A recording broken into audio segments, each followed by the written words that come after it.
Melayu bersekutu, ada negeri-negeri Selat, ada bunga raya. Kan? Itu jatah negara kita. Tapi jatah negara Indonesia, Garuda. Garuda tu memegang banner Bhinneka Tunggal Ika, bermaksud kesatuan dalam kepelbagaian. Unity in diversity. Kesatuan dalam kepelbagaian. Dan di tengah-tengah badan itu mewakili elemen Pancasila. Ada bintang. Bintang itu mewakili ketuhanan yang Maha Esa tengah-tengah. Kemudian ada pohon beringin. Pohon beringin itu mewakili apa? Persatuan Indonesia. Kesepaduan bangsa Indonesia. Di sebelah kiri ada banten. Ada banten. Lembu jantan lah. Banten lah. Mewakili kerakyatan yang dipimpin oleh musyawarah. Kemudian di sebelah kanan ada rantai. Ada chain. Iaitu mewakili keadilan sosial bagi rakyat Indonesia. Kemudian di sebelah kirinya ada padi. Padi itu mewakili, yang tadi itu ialah kemanusiaan yang adil, yang last sekali keadilan sosial. Maka dia disimpulkan dalam jatah negara. Hatta Garuda itu pun membawa makna bagi setiap helaian bulu-bulu di Garuda itu. Kalau Garuda di bawah tu, Indonesia merdeka pada 17 Ogos 1945. So 17, 8, 45 itu dah sebenarnya bilangan bulu-bulu Garuda di situ. Bilangan bulu-bulu Garuda itu mewakili 17 di bawah. 17 bulan. Bukan 17. 15 Agustus. 17, 8, 45. 8 bulu di bawah, 17 di kiri kanan, kepak dia, dan keseluruhan di leher apa semua itu 45. Punya detailnya dicipta. Bilangan bulu itu sebenarnya mewakili 17 Ogos 1945 di badan Garuda itu.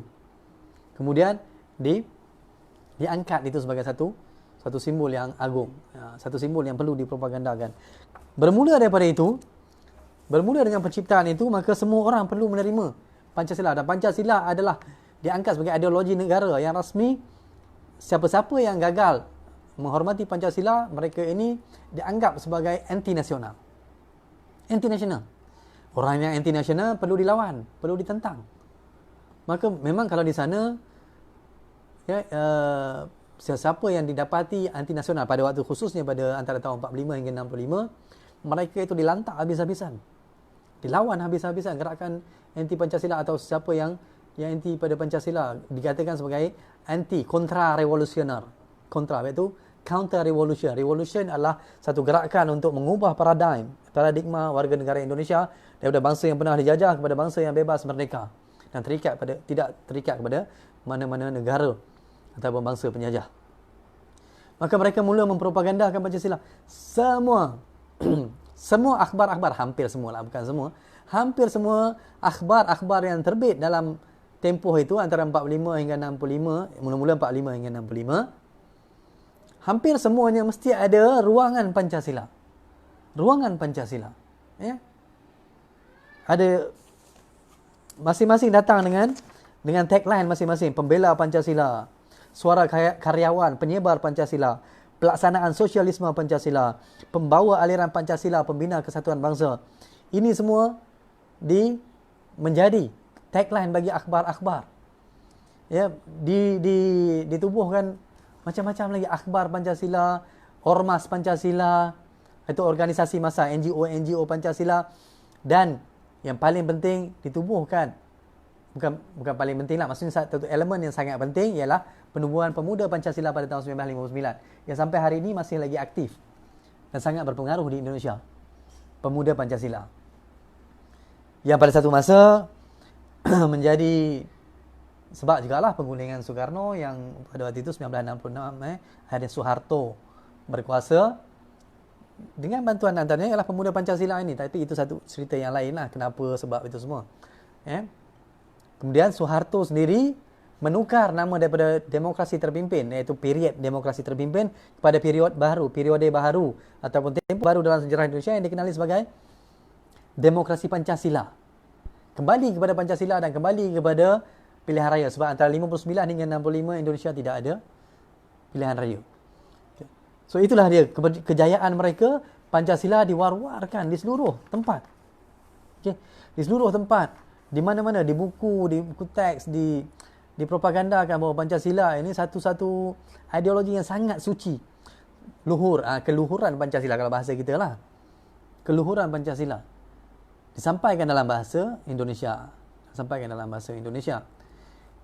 Masyarakat, okey. Banner-banner. Ya, program indoktrinasi Pancasila dilaksanakan di seluruh negara.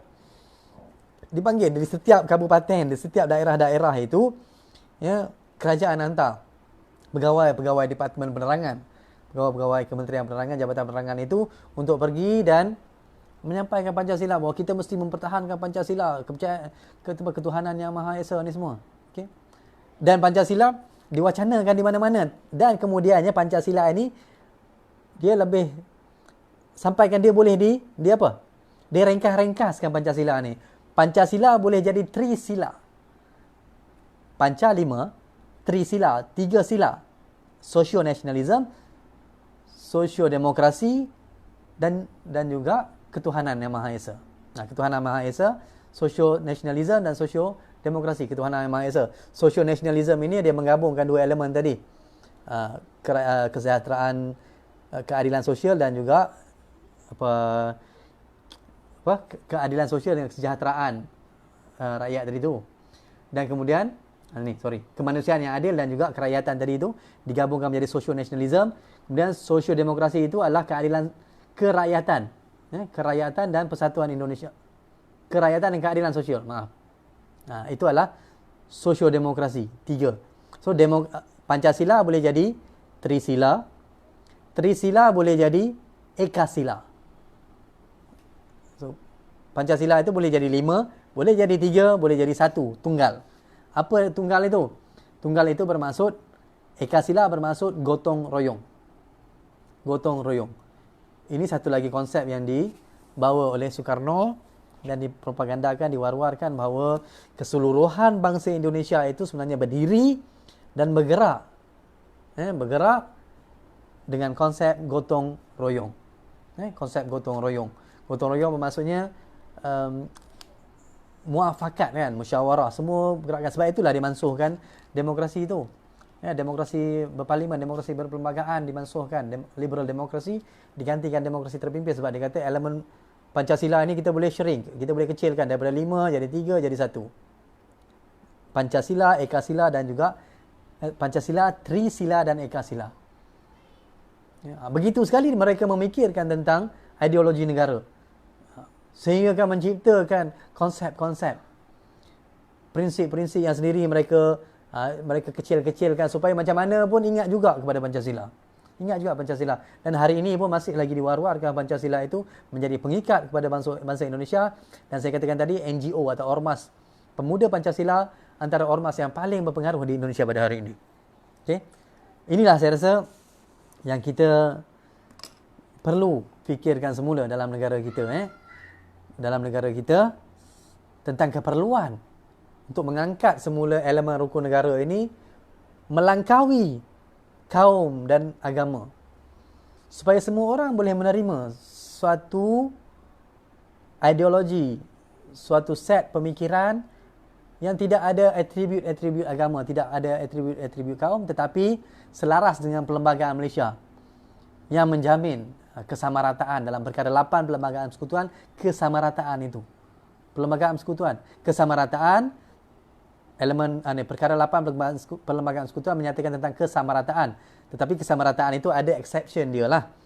Sebab di bawah itu ada mengatakan kecuali perkara-perkara yang sudah jelas disebut dalam perkara-perkara artikel-artikel yang lain. Contohnya tentang perkara 3, perkara 152, perkara 153. Itu ada exception. Perkara 8 perlu dibaca begitu.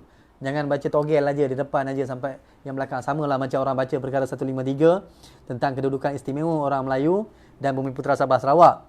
Dia baca atas saja, tapi di bawah dia tak sambung lagi dah. Ini namanya bacaan togel perlembagaan. Dia baca di atas, belakang-belakang dia togel kan.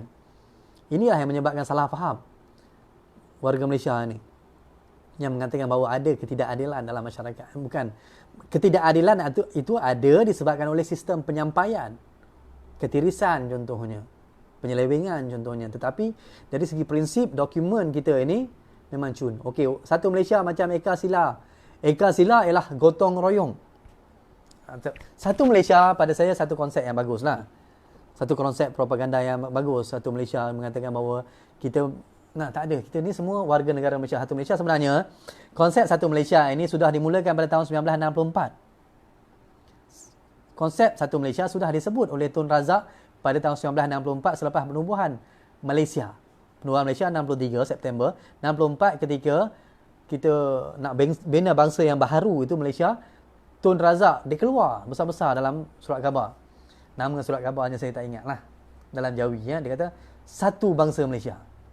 Satu bangsa Malaysia melangkaui pemikiran agama, kaum, latar warna kulit dan juga sempadan-sempadan geografi dan demografi. Tun Razak dia sebut dah. Kemudian apabila Datuk Seri Najib menjadi Perdana Menteri, beliau menggunakan satu Malaysia. Dari segi konsepnya bagus. Apa-apa itu saya kata apa-apa sahaja konsep yang bagus kita sokong. Cuma dari segi pelaksanaan adakah benar sampai maksud itu? Ya? Jadi ini bukanlah satu benda yang sangat baru kan. Sebab dah disebut kan. Sama macam New Malaysia. Malaysia baharu. Malaysia baharu. Perkataan Malaysia baharu sudah disebut oleh Tan Sri Ghazali Syafiee pada tahun 1971. Pada tahun 1971, dalam Majlis Perpaduan Negara, Tan Sri Ghazali Syafiee dah menyebut dan mengungkapkan perkataan Malaysia baharu.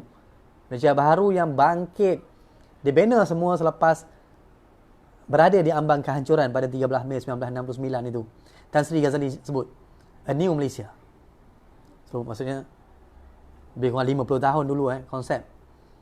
Cumanya adalah perbezaan apa yang ada kemudiannya pada tahun 2018 kata New Malaysia, Malaysia baharu dengan apa yang dibuat pada tahun 71 itu. Ya, berbeza. Cumanya saya katakan istilah-istilah ini sudah digunakan satu bangsa Malaysia, Malaysia baharu. Cumanya kita tak tahu aja sebab yalah benda-benda ini tak berapa popular pun kecuali orang yang berminat lah. Tak ramai pun nak appreciate sejarah kita kan. Tak ramai pun yang nak appreciate sejarah kita, yang nak angkat sejarah kita. Orang sejarah misalnya ataupun pengkaji-pengkaji sejarah jarang mendapat tempat ya, untuk bersama-sama dalam membina negara. Ada jarang, tapi jarang. Dulu mendiang Profesor Tan Sri Koo Keng Kim kan. Tapi cuma perlu diangkat semula ilmu sejarah itu.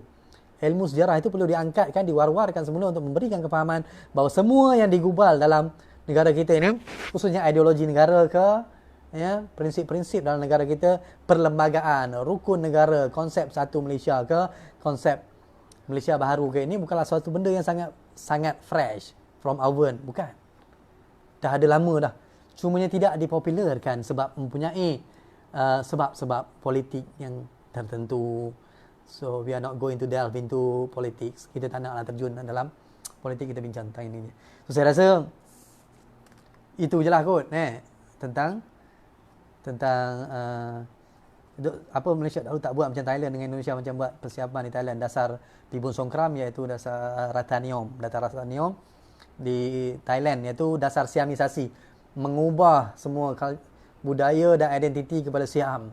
Kita tak buat sebab saya kata setiap negara mempunyai sejarah kemerdekaannya yang berbeza ya. Sejarah kemerdekaan yang berbeza menyebabkan approach pendekatan kita berbeza. Thailand pendekatannya berbeza. Dia tidak pernah dijajah pun tetapi dia datang dengan modernisasi dia, dasar-dasar pensiaman dia. Ya, mengubah identiti dia. Indonesia datang dengan Indonesiaization, pengindonesiaan. Dasar asimilasi kita, dasar integrasi. Kita bukan dasar asimilasi. Indonesia, Thailand dasar asimilasi. Iaitu terus menyerap ke dalam budaya dominan. Kita dasar integrasi, maksudnya masing-masing kekal dengan budaya masing-masing dengan menerima satu budaya nasional. Tapi setakat mana kita menerima budaya dan bahasa nasional itu yang menjadi persoalan sekarang. Okey. Soalan lah. Ini kira secara rasminya dah habislah. Saya tengok 2-3 soalan yang saya... Kenapakah warga Malaysia yang bukan warga Melayu sukar untuk bertutur dalam bahasa Melayu secara tuntas?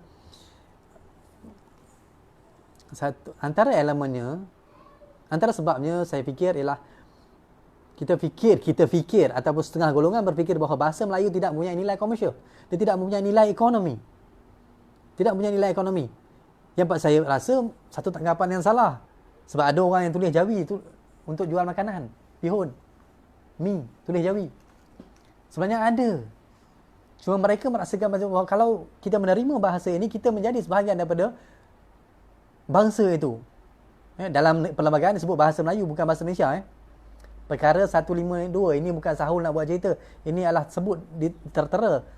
Termaktub dalam perlembagaan 152 adalah bahasa Melayu sebagai bahasa kebangsaan, bukan bahasa Malaysia. Bahasa Malaysia tu kita boleh letakkanlah kemudian dalam pembinaan bangsa. Bahasa Melayu adalah bahasa bangsa Malaysia. Jadi bahasa itu adalah atribut ataupun disekutukan kepada kaum atau bangsa itu, bangsa Melayu. Jadi kemudian tanggapan bahawa kurangnya nilai komersial bahasa. Yang kedua ialah sekolah itu juga menjadi penyebab.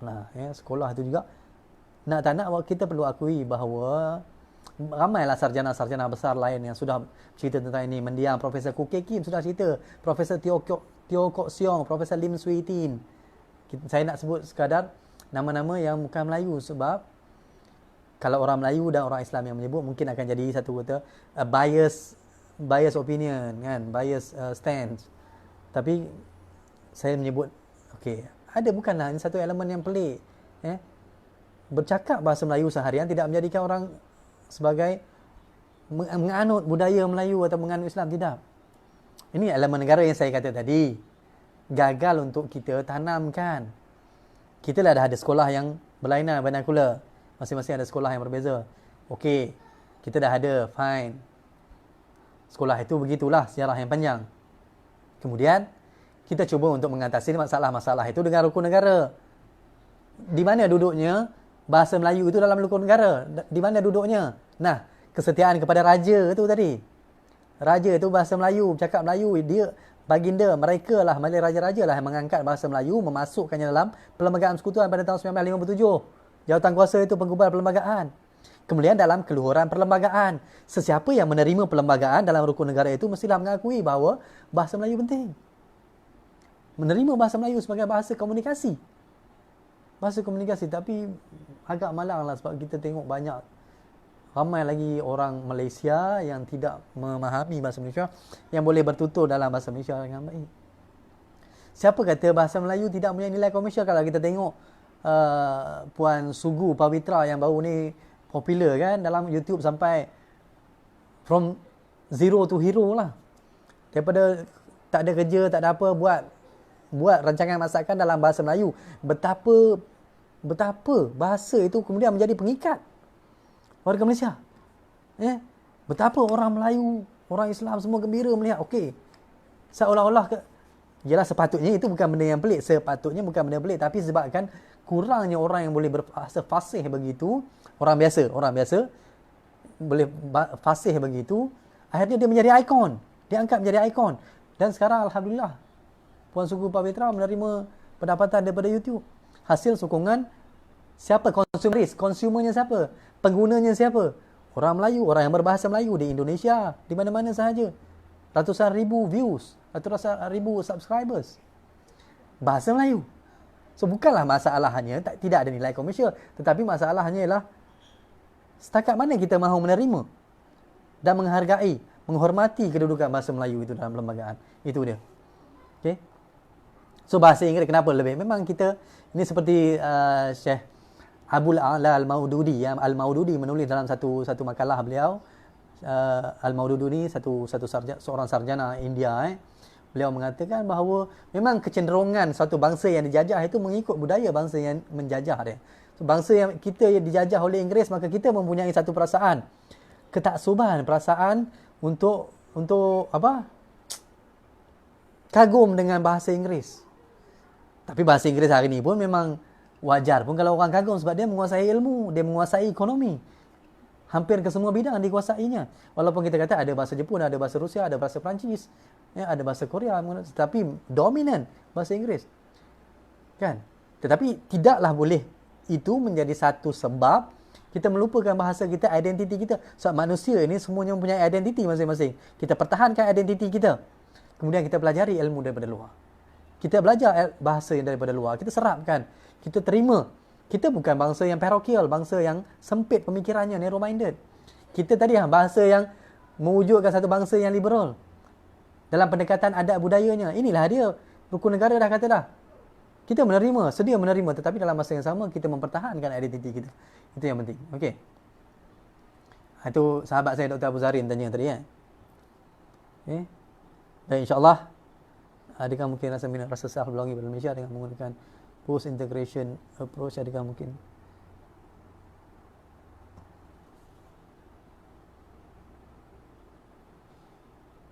Post integration approach.